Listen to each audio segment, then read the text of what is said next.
রাজ্য জুড়ে বিভিন্ন জায়গায় আমাদের পাড়া আমাদের ক্যাম্প এই প্রকল্প শুরু হয়েছে। এক এক করে সেই সব ছবি দেখব। প্রথম শুরু করব ধূপগুড়ি এক নম্বর ব্লক থেকে। ধূপগুড়ি থেকে আমার সঙ্গে রকি রয়েছেন। রকি, কিভাবে কাজ চলছে ক্যাম্পে?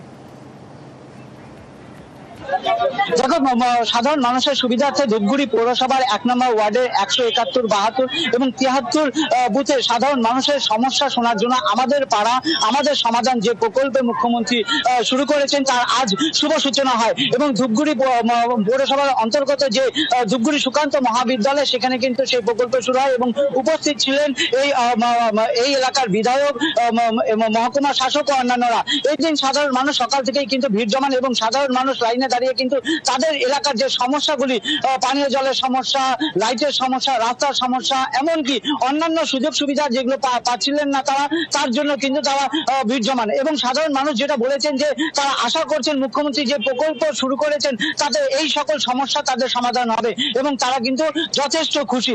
এখন দেখার বিষয় কতটা মানুষ এখানে আসে এবং তাদের যে অভাব অভিযোগ তা জানায়। যদিও এই পরিপ্রেক্ষিতে যে প্রশাসনিক আধিকারিকরা রয়েছেন তারা জানিয়েছেন এই প্রকল্পের যে সাধারণ মানুষ তাদের অভিযোগ জানাচ্ছেন 30-90 দিন সেটা দেখা হবে এবং তারপর থেকে কিন্তু এই কাজ শুরু হবে। এক কথায় বলা চলে এই প্রকল্পের আমাদের পাড়ার রাস্তাঘাট প্রচণ্ড ভেঙে গেছে, লাইনের অসুবিধা, লাইনের খুঁটিতে লাইন থাকে না, অনেক মানুষের ঘর পায়নি, যারা ঘর প্রাপ্ত তারা পায়নি, আর যারা পেয়েছে তারা আরও ঘর পেয়েছে। সেই সমস্যা নিয়ে এসছি।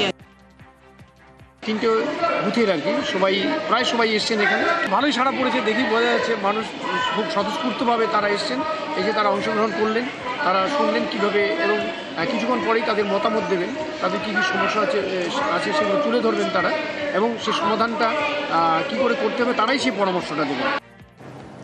আমাদের পাড়া আমাদের সমাধান ক্যাম্প বসেছে সিঙ্গুরেও। রানা রয়েছেন আমার সঙ্গে। রানা, কিভাবে কাজ হচ্ছে সেখানে?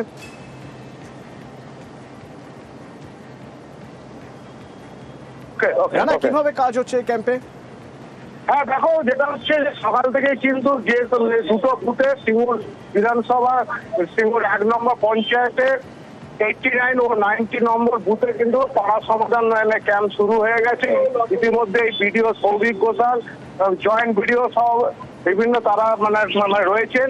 যেখানে ক্যাম্পে দেখা যাচ্ছে প্রবীণ নাগরিকদের, যারা তাদের এই যে এলাকার বিভিন্ন সমস্যা, যে সমস্ত সমস্যা প্রতিকার করতে হবে, যেমন পানীয় জল, রাস্তা, চিকিৎসা ব্যবস্থা, এই ধরনের নিয়ে তারা কিন্তু বিভিন্ন অভিযোগ জানাবেন। সেইগুলো জানানোর পর লিপিবদ্ধ করা হবে। তারপর সেই অনুযায়ী, যেহেতু মুখ্যমন্ত্রী ঘোষণা করেছিলেন যে প্রতিটি বুথের জন্য 10 লক্ষ টাকা করে অনুদান দেওয়া হবে, সেই 10 লক্ষ টাকা পঞ্চায়েত থেকে কাজও করা হবে। ফলে একটা যেমন প্রবীণ নাগরিকদের সঙ্গে কিন্তু বেশ কিছু মহিলাকেও দেখা গেছে, তারা কিন্তু এসেছেন। তারা বিভিন্ন তারা দাবি জানাবেন যে তাদের যে সমস্ত এলাকার যে উন্নয়ন ডেভেলপমেন্ট আরো দরকার, রাস্তাঘাট, পানীয় জল, এই নিয়ে তারা দাবি জানাবেন। সেইগুলোকে লিপিবদ্ধ করা হবে, তারপর একের পর এক সেই কাজের সমাধান হবে। আচ্ছা, ধন্যবাদ। সিঙ্গুর গ্রাম পঞ্চায়েতের 89 এবং 90 নম্বর বুথ নিয়ে সংগঠিত হচ্ছে। এখানে সাধারণ মানুষরা উপস্থিত হয়েছে। সেখানে তারা তাদের বক্তব্য রাখবেন, কী ধরনের কাজ তারা চাইছেন, কী ধরনের স্কিম তারা চাইছেন, সেগুলো আমাদের সেই অনুসারে প্রায়োরিটি দিয়ে আজকে সিদ্ধান্ত হবে এবং পরবর্তীকালে এগুলো ইমপ্লিমেন্টেশন করা হবে। কলকাতায় আমাদের পাড়া আমাদের সমাধান ক্যাম্প, কলকাতা পুরসভার 70 নম্বর ওয়ার্ডে এই ক্যাম্প, যে ক্যাম্পে মেয়র ফিরহাদ হাকিম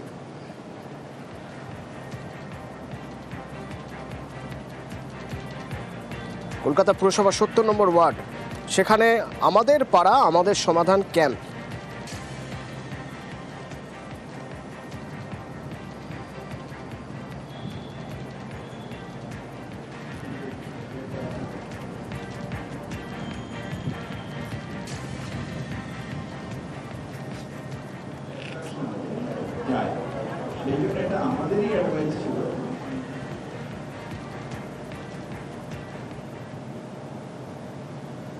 নতুন জায়গায় গেলেন, একটা নতুন দেশে গেলেন, সেখানে গিয়ে আপনার সেখানে থাকার মেয়াদ শেষ হয়ে গেল, তারপরে আপনি সেখানে লুকিয়ে থাকলেন, অন্য একটা পরিচয় তৈরি করে ফেললেন।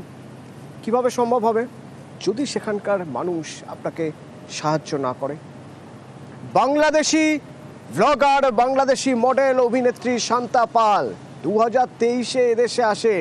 তার ভিসার মেয়াদ শেষ, সবকিছু শেষ হয়ে যাওয়ার পর তার এখন পুনর্জন্ম। বাংলাদেশি পরিচয় ছেড়ে, বাংলাদেশি তকমা ছেড়ে সে ভারতীয় পরিচয়পত্রে বহাল তবিয়তে রয়েছে। কিভাবে সম্ভব? কারা তার এই পরিচয়পত্র জোগাড়ে সাহায্য করলো? কারা বানিয়ে দিল পরিচয়পত্র? এবার নজরে তারা। রৌনক রয়েছে সরাসরি আমার সঙ্গে। রৌনক, প্রথমত জানতে চাইব যে এখনো পর্যন্ত আমরা বিভিন্ন সূত্র থেকে কি জানতে পারছি যে 2023-এ আসার পর কোথায় কোথায় ছিল এই শান্তা পাল, কোথায় কোথায় থেকে কি করেছে এবং তারপর কেন তার মনে হলো এখানে থেকে যাওয়া সম্ভব, কারণ এখানে কিছু লোকজন রয়েছে যারা তাকে সাহায্য করবে। দেখো, একেবারেই 2013 সাল থেকে তার এই কলকাতায় যাতায়াত এবং 2023 সালে তিনি শেষবারের মতো বাংলাদেশ ছেড়ে এখানে আসে। সেখান থেকে 2025 সাল পর্যন্ত ট্যুরিস্ট ভিসায় তিনি থাকতেন এবং তার সঙ্গে যে পুরুষ থাকতো তার সাথেই বিক্রমগড়ের যে বাড়ি, সেখানে 2025 সালের শুরু পর্যন্ত সেই ট্যুরিস্ট ভিসায় থাকতেন। এবং যখন তার সেই ভিসার মেয়াদ শেষ হয়ে যায়, তারপরেই একটা দালাল চক্র ধরে এই ভুয়ো প্যান কার্ড, আধার কার্ড এবং রেশন কার্ড তিনি তৈরি করেন।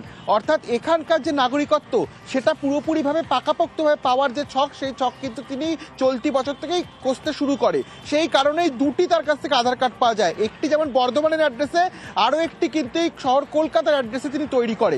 কারা এই তার পরিচয়পত্র তৈরি করে দিল তাদের খোঁজ চালাচ্ছে ইতিমধ্যে তদন্তকারী আধিকারিকরা। এবং যেদিন এই শান্তা পালকে গ্রেফতার করা হয়েছিল ঠিক সেদিনই তার সঙ্গে যে ছিলেন অন্ধ্রপ্রদেশের বাসিন্দা, তাকেও কিন্তু পুলিশ ডিটেন করে জিজ্ঞাসাবাদ করেছিল।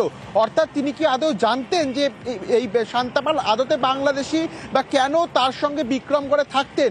অর্থাৎ তার সঙ্গে বিক্রমগড়ে থেকে স্থায়ীভাবে পাকাপোক্তভাবে এই ভারতের নাগরিকত্ব নেওয়া এবং এখানেই তারপরে ব্যবসা থেকে শুরু করে নিজের যে অ্যাসেট তৈরি করা, এরকমই কিন্তু একটা তিনি নকশা কষেছিলেন এবং সেই পথেই এগোচ্ছিলেন। পুলিশের হাতে পার্কস্ট্রিটের একটি রেফার মামলায় যখন এই বিষয়টি সামনে আসে, এই শান্তা পালের খোঁজ, তারপরেই কিন্তু গত 30 তারিখ বিক্রমগড়ের বাড়িতে তল্লাশি অভিযান চালানো হয় এবং তারপরেই পুলিশের হাতে একাধিক তথ্য আসে এবং একাধিক নথি বাজেয়াপ্ত হয়, যেখানে প্রত্যেকটি ভুয়ো বেরোয়।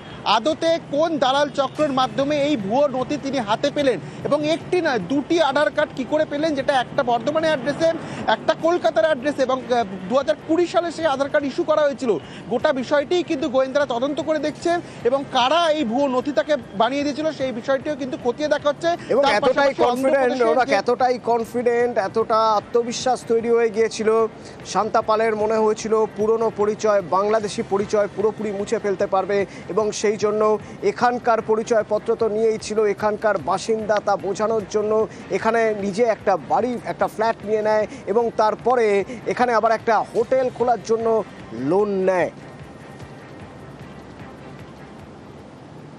এবং এই লোন নেওয়ার পাশাপাশি সে কী করতো? সে পাশাপাশি ব্লগার হিসেবে বিভিন্ন জায়গায় যেত, বিভিন্ন জায়গায় গিয়ে সেখানকার ছবি, ভিডিও সার্কুলেট করত। স্ট্র্যাটেজিক কিছু জায়গা, তার মধ্যে সীমান্তবর্তী জায়গাও রয়েছে।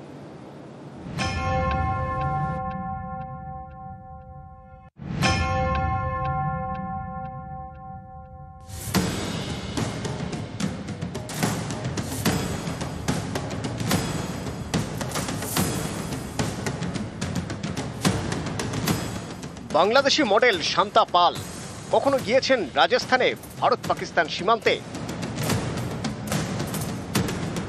কখনো আবার ভারত চীন সীমান্তের নাথুলায়। কলকাতা থেকে গ্রেপ্তার বাংলাদেশি শান্তা পাল নানা জায়গায় ঘুরে একের পর এক ব্লগিং। এই একই কায়দায় ব্লগিং করতেন হরিয়ানা থেকে পাক চর সন্দেহে গ্রেপ্তার হওয়া জ্যোতি মালহোত্রা।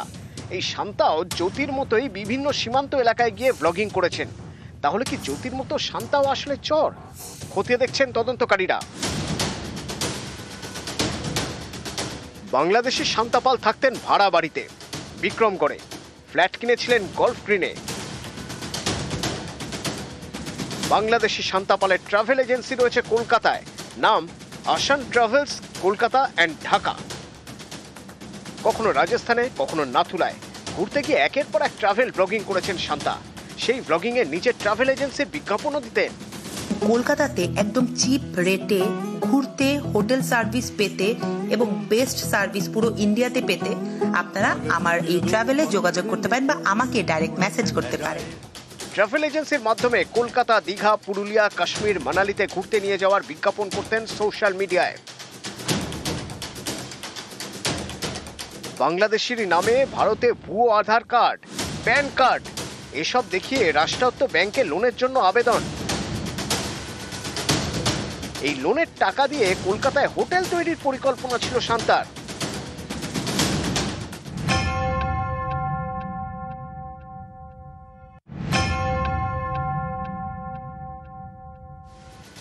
সোশ্যাল মিডিয়ায় যথেষ্ট অ্যাক্টিভ শান্তা পাল। এ দেখুন, সোশ্যাল মিডিয়ায় শান্তাকে এক ব্যক্তি জিজ্ঞাসা করছেন ভারতের ভিসা পাওয়ার বিষয়ে। সেখানে বাংলাদেশিকে মেডিকেল ভিসায় ভারতে আসার পরামর্শ দিচ্ছেন শান্তা। বাংলাদেশি মডেল শান্তা কি তাহলে চর? কলকাতায় থেকে কি চর বৃত্তি করতেন? খতিয়ে দেখছে পুলিশ।